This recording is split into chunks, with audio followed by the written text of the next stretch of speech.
Welcome to Kenton's videos. Enjoy the video. In this video, I will explain how to adjust headlights on your Ford F150.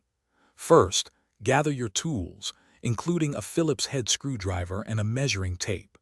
Next, park your truck on a level surface, about 25 feet from a wall or garage door. Finally, measure the height from the ground to the center of your headlight and mark this point on the wall with tape. Now, open the hood of your F150 to access the headlight assembly. You'll typically find the adjustment screws on the top or back side of the headlight housing. For most F150 models, a Phillips head screwdriver fits into a gear-like mechanism to make adjustments. Your owner's manual can provide exact locations for your specific truck model. With the adjusters located, it's time to make the changes.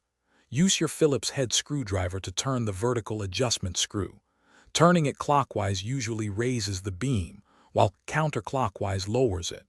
Adjust one headlight at a time, aiming for a beam cutoff that is slightly below the marked center line on the wall.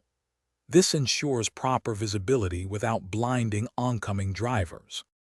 After adjusting both headlights, take a moment to confirm they are evenly aligned and the beam cutoff is at the desired height.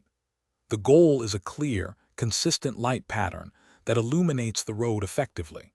Once satisfied, you can close your hood and enjoy safer night driving.